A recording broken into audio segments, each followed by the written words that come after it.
یہ ہیں جناب سل اور زل کے معنی، ٹھیک ہے۔ اب آج آتے ہیں واپس صلاۃ کی طرف۔ جب سل کے معنی ہم نے جان لیے تو پھر اسی سے بنا الصلاۃ، اسی سے بنا الصلاۃ۔ اور اب آپ کو ایک ایک چیز واضح ہوگی کہ احمد عیسیٰ کی ایک ایک بات کی تصدیق قرآن خود کرے گا، کہ جو آپ کو بتایا تھا کہ قرآن کیا کہہ رہا ہے، قرآن کہہ رہا ہے کہ اگر ہم زمین میں کسی کو مکن دیتے ہیں، یعنی زمین کا اگر اختیار دیتے ہیں، اقتدار دیتے ہیں، تو اقتدار و اختیار دیتے ہی صرف اس لیے ہیں تاکہ الصلاۃ قائم کی جائے، ٹھیک ہے جی، الصلاۃ قائم کی، ابھی آپ کو کلیئر ہو جائے گا۔ سل کا معنی یہ ہے کہ جس پر بھی آپ کو اختیار دیا گیا ہے، اقتدار دیا گیا ہے، اس میں ہر شے کو اس کے اپنے مقام پر ہی رکھنا، یہ سل، یعنی سل کا معنی ہر شے کو اس کے اپنے مقام پر رہنا، جو اس کا اصل مقام ہے۔ آگے آ جاتا ہے الف، یہ یعنی الف جو صلاح بن گا کل کا کل، یعنی تمام کا تمام، ہر وہ شے، یعنی سب کا سب کے سب کا اپنے اصل مقام پر ہونا، اسے رکھنا یا رہنے دینا۔ اور آگے تے ہے، یہ جو تے ہے یہ اظہار کرتی ہے اس کا جس کو سل کرنا ہے، جس میں ہر شے کو اس کے اپنے مقام پر رکھنا ہے، یعنی صلاۃ کا معنی بنے گا صلاۃ، ابھی الف لام نہیں، صلاۃ کا معنی بنے گا ہر شے، یعنی کہ جس شے کا بھی اختیار آپ کو دیا گیا، یعنی جس شے پر بھی آپ کو اختیار دیا گیا، اس شے کا، اس وجود کا، اس میں جو کچھ بھی ہے، اس میں ہر شے کو اس کے اپنے مقام پر رکھنا، کہیں پر بھی کوئی تبدیلی نہیں کرنا، کسی بھی شے کو اس کے مقام سے ہٹانا نہیں ہے، یہ ہے صلاۃ۔ اب صلاۃ تو اس کا مطلب کیا ہے، مثال کے طور پر غور کریں تو آپ دیکھیں کہ آپ کو کہیں پر اختیار دیا گیا کسی شے پر، تو ہم دیکھتے ہیں ہاں بھائی مجھے میرے اپنے جسم پر اختیار دیا گیا۔ ہم دیکھتے ہیں دنیا میں بہت سارے لوگ ہیں، ہر ایک کا اختیار جو ہے وہ ایک جیسا نہیں ہے، کسی کے پاس کم اختیار ہے، کسی کے پاس زیادہ، کسی کے پاس زیادہ اشیاء پر اختیار ہے، کسی کے پاس کم اشیاء پر اختیار حاصل ہے۔ اب اگر مثال آپ دیکھیں، اپنے آپ کو دیکھیں، آپ اپنے آپ سے سوال کریں کہ مجھے کس پر اختیار حاصل ہے، تو اگر آپ یہ دیکھیں کہ بے شک آپ کے گھر پر آپ کو کوئی اختیار نہیں، آپ کی گلی پر، آپ کے محلے پر، گاؤں پر، شہر پر، ملک پر، پوری زمین پر آپ کا اختیار نہیں، کم از کم آپ کا جو اپنا جسم ہے اس کا تو اختیار آپ کے پاس ہے نا، ہے یا نہیں ہے؟ تو جس حد تک بھی آپ کے پاس اختیار ہے، اگر کسی کے پاس اختیار ہے اس کے اپنے جسم کا، تو آپ کے اوپر لازم ہے کہ آپ نے صلاۃ قائم کرنی ہے، یعنی آپ نے جسم میں جیسا، یہ دیکھیں یہ جسم خلق کس نے کیا ہے؟ کیا اس کے خالق آپ ہیں؟ اس کا خالق رب ہے نا، نیچر ہے نا۔ تو نیچر نے جب ایک شے کو وجود میں لایا، خلق کیا، تو بغیر مقصد کے وجود میں لایا؟ سوال ہی پیدا نہیں ہوتا۔ آپ کو سننے کے لیے کان دیے گئے، دیکھنے کے لیے آنکھیں دی گئی، سنائی اور دکھائی دے رہا ہے، اسے سمجھنے کی صلاحیت دی گئی۔ جب آپ ان صلاحیتوں کا استعمال کریں گے، سمجھیں گے، آپ کے اوپر واضح ہو جائے گا کہ بھائی نیچر کچھ بھی وجود میں لاتی ہے تو بغیر مقصد کے وجود میں نہیں لاتی، لہٰذا اگر نیچر نے ہمارے رب نے ہمیں وجود میں لایا تو بغیر مقصد وجود میں نہیں لایا۔ اب جس مقصد کے لیے اس بشر کو، یعنی آپ کے جسم کو آپ کو وجود میں لایا گیا ہے، وہ مقصد کب پورا ہوگا؟ کیا یہ جسم خراب ہو جائے تو یہ اس مقصد کو پورا کر پائے گا؟ سوال ہی پیدا نہیں ہوتا۔ یہ جسم، یہ وجود اس مقصد کو اس وقت ہی پورا کر پائے گا، اس وقت اسے جان پائے گا، پہچان پائے گا، اسے پورا کر پائے گا جب یہ جسم بالکل ٹھیک ہوگا۔ اگر یہ جسم خراب ہوتا ہے تو یہ اس مقصد کو پہچان پائے گا، جان پائے گا نہیں، پورا کر پائے گا نہیں۔ تو مجرم کون بنے گا؟ کیا مجرم وہی نہیں ہوگا جس کو اس جسم پر اختیار حاصل ہے؟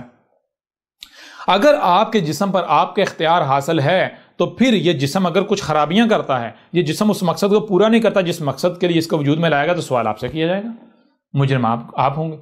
لہٰذا اگر آپ کو آپ کے جسم کی حد تک اختیار ہے تو آپ نے اس وقت تک جسم کے ساتھ کچھ بھی نہیں کرنا، جسم کے اندر کچھ بھی نہیں ڈالنا جب تک کہ آپ کے پاس اس کے بارے میں مکمل علم نہیں آ جاتا۔ یعنی کہ دیکھیں کہ یہ جسم صحیح کیسے رہتا ہے اور خراب کیسے رہتا ہے۔ آپ کا جسم بالکل ایک مشین کی مانند ہے، بالکل ایک مشین کی مانند ہے۔ اس جسم میں تمام کے تمام اعضاء جو ہیں ایک دوسرے کے ساتھ کنیکٹڈ ہیں، جڑے ہوئے ہیں، اور یہ جسم کے تمام اعضاء جو ہے ہر لمحے یہ بن بھی رہے ہیں اور مٹ بھی رہے ہیں۔ یہ نئے سیل جو خلیے ہیں بن رہے ہیں، پرانے وہ ڈیڈ ہو کے مار رہے ہیں۔ تو اب یہ پروسیس، یعنی کہ ہر لمحے آپ کا جسم بن بھی رہا ہے اور مٹ بھی رہا ہے، بن بھی رہا ہے اور مٹ بھی رہا ہے۔ اب جسم بن کس طرح ہے؟ جسم بن رہا ہے، آپ کا جسم بنا زمین کے عناصر سے، ٹھیک ہے جی۔ اب یہ جسم اس وقت تک ٹھیک رہے گا جب تک اس جسم کو جس سے یہ بنا ہے، جن عناصر سے یہ بنا ہے، وہ عناصر پرفیکٹ ملیں گے، ان کا معیار پرفیکٹ ہوگا، ان کی مقدار پرفیکٹ ہوگی اور پرفیکٹ ہوں گے۔ جب تک وہ عناصر ان کا معیار، ان کی مقدار پرفیکٹ ہوگی، تب تک یہ جسم جو ہے بالکل ٹھیک رہے گا۔ جب یہ جسم ٹھیک رہے گا تو نہ صرف جسم اپنی ذمہ داری کو پہچان پائے گا، اسے پورا کر پائے گا، بلکہ آپ بھی مجرم نہیں بنیں گے۔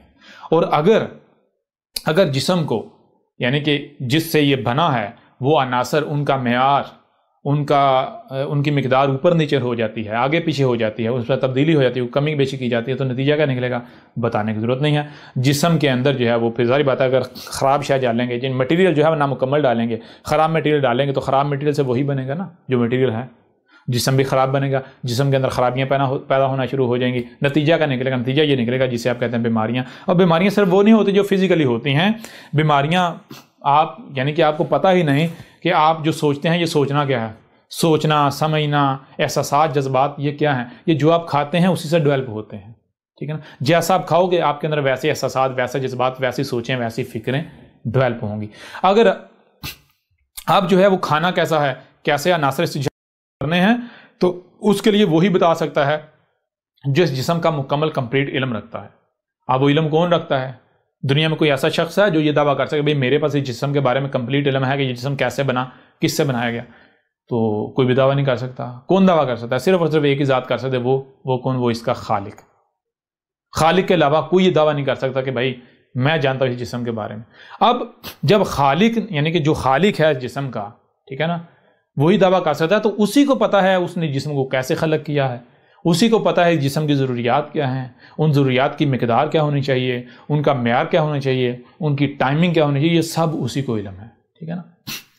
اب اگر یہ جسم جو ہے، اگر جو اس کا خالق ہے اپنے آپ کو اس کے آگے سرنڈر کرتا ہے، جو خالق ہے اسی سے لے کر میٹیریل مواد اس کے اندر ڈالتا ہے، جسے آپ کہتے ہیں مثال سانس کے ذریعے جو آپ اندر لے جا رہے ہیں، جو منہ کے ذریعے لے جا رہے ہیں، باقی جو انرجی جسے آپ کہتے ہیں آپ کی باڈی جو ہے وہ ایبزارب کر رہی ہے، تو جس طریقے سے بھی چھونے سے بھی، تو اگر تو آپ وہی سب اپنی جسم کے اندر ڈالتے ہیں جو خالق کا کریٹ کرتا ہے، خالق کا طے کرتا ہے، ٹھیک ہے، تو یہ جسم بالکل ٹھیک رہے گا۔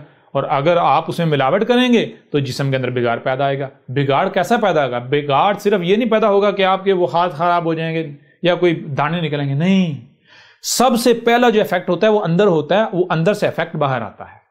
سب سے پہلا افیکٹ اندر جو ہوتا ہے وہ کیا ہوتا ہے؟ سب سے پہلے آپ کے احساسات بدلتے ہیں، آپ کے جذبات بدلتے ہیں، آپ کی کیفیات بدلتی ہیں، آپ کی سوچیں بدلتی ہیں، آپ کی فکریں بدلتی ہیں، کیونکہ آپ کی سوچیں کیا ہیں؟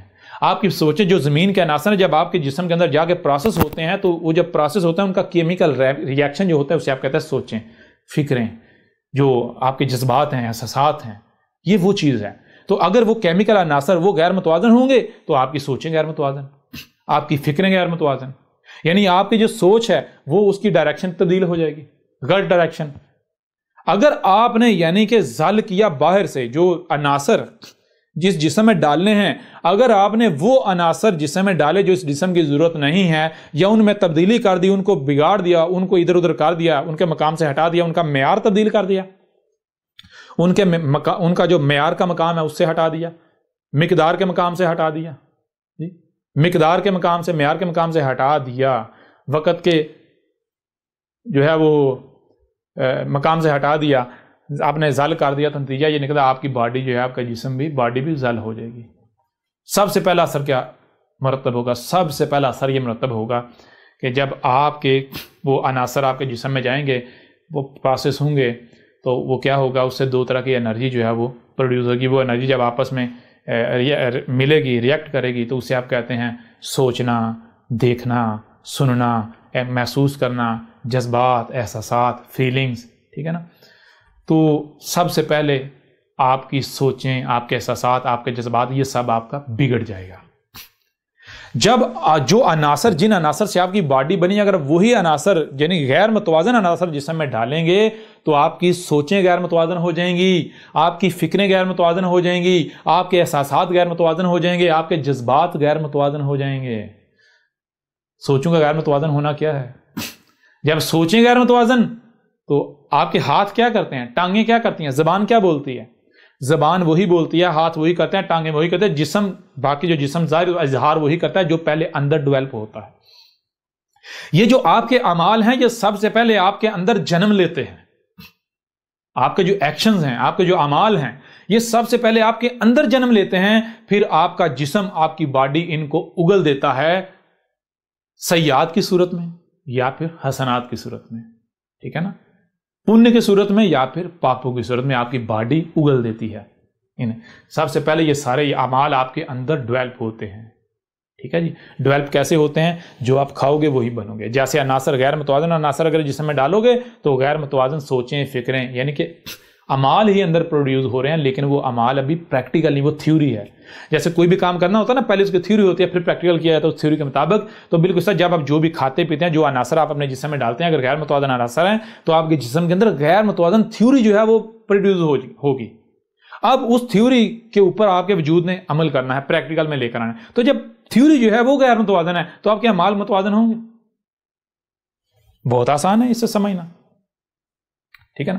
اب آپ کو جیسے سے آگے بڑھیں گے ایک ایک بات سمجھ آئے گی کہ الصلاۃ کیسے بے حیائی اور منکرات سے روک دیتی ہے، یعنی روک نہیں دیتی بلکہ جیسے لوہے کی بٹی میں جب لوہا ڈالا جاتا ہے تو وہ بٹی لوہے کو پگھلا کے اس کے انگ انگ سے جو میل ہوتی ہے، خبث ہوتا ہے، زنگ ہوتا ہے، اسے نکال دیتی ہے۔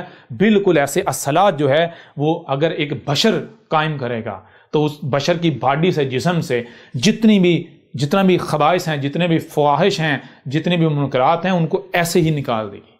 الصلاۃ ایسے نکال دی۔ اگر معاشرے میں قائم کی جاتی ہے، جس حد تک، جس سطح تک الصلاۃ قائم ہوگی تو الصلاۃ جو ہے وہ خامیوں کو، خرابیوں کو جڑ سے نکال دے گی۔ اب آپ کو ساری چیزیں سمجھ آئیں گی۔ تو یہ اب سوال یہ پیدا ہوتا ہے کہ جب خالق و مالک، ساری بات ہے، جو خالق کو علم ہے، جو ہے وہ کیا ہے، ہمارے وجود جو ہے باڈی کس سے خلق کی گئی، کن عناصر سے، ان عناصر کی مقدار، معیار وغیرہ کیا ہے، تو سوال یہ پیدا ہوتا ہے خالق کیا ہے؟ کیا خالق ہم خود ہیں؟ جب غور کریں گے تو پتا چلے گا خالق کون ہے۔ خالق ہے نیچر، یہی کائنات، نیچر، جس میں انسان کا کوئی عمل دخل نہیں ہے، نیچر ہے۔ ہماری خالق کون ہے؟ ہمارا خالق نیچر، یہ کائنات۔ لہذا جب انسان اپنے آپ کو، یعنی الصلاۃ قائم کرنا کیا ہے؟ الصلاۃ قائم کرنا یہ ہے کہ نیچر انسان کو وجود میں لے کر آئی ہے تو انسان اپنے آپ کو نیچر کے آگے سرنڈر کر دے، اس وجود کو نیچر کے آگے سرنڈر کر دے، ٹھیک ہے جی۔ جو نیچر فراہم کرے گی وہی انسان اس میں بغیر کسی قسم کی تبدیلی کے وہی اس جسم میں ڈالے۔ جب انسان وہی ڈالے گا اور اتنا ہی ڈالے جتنا ضرورت ہے تو پھر یہ جو آپ کی باڈی ہے اس کی سوچیں پاک ہو جائیں گی، فکریں پاک ہو جائیں گی، ٹھیک ہے جی۔ آپ کے اعمال پاک ہو جائیں گے، آپ کی باڈی ہر لحاظ سے پاک ہو جائے گی، آپ کی سوچیں پرفیکٹ۔ جب آپ کا رزق متوازن ہوگا، متوازن رزق صرف نیچر فراہم کر سکتی ہے، اس وقت صرف جو نیچر رزق فراہم کر رہی ہے، اگر وہ رزق آپ حاصل کرتے ہیں، وہ رزق کھاتے ہیں، جسم میں ڈالتے ہیں، تو اس کے کتنے فائدے ہیں؟ سب سے پہلی بات کہ جب آپ متوازن رزق اپنے جسم میں ڈالیں گے تو اس کا نتیجہ کیا نکلے گا؟ سب سے پہلا اس کا فائدہ یہ ہوگا آپ کی سوچیں متوازن ہو جائیں گی، آپ کی فکریں متوازن ہو جائیں گی، آپ کی سمجھ متوازن ہو جائے گی، آپ کے احساسات متوازن ہو جائیں گے، جذبات متوازن ہو جائیں گے، ٹھیک ہے نا۔ آپ ایک پرفیکٹ بشر بن جائیں گے، ایک چیز۔ دوسرا، آپ کی جو باڈی ہے وہ ہر لحاظ سے پرفیکٹ ہو جائے گی، اس میں کسی قسم کی کوئی بیماری نہیں ہوگی، اگر کوئی بیماری ہوگی بھی وہ بھی آہستہ آہستہ آہستہ ختم ہو جائے گی، اس کی بھی اصلاح ہو جائے گی، ٹھیک ہے۔ لہٰذا اگر آپ کو اختیار دیا گیا ہے آپ کے جسم کی حد تک تو آپ کے اوپر لازم ہے کہ آپ اپنے جسم میں صلاۃ قائم کریں، آپ اپنے جسم میں الصلاۃ قائم کریں، اور یہ الصلاۃ نہیں ہوگی، یہ صلاۃ ہوگی، ٹھیک ہے جی۔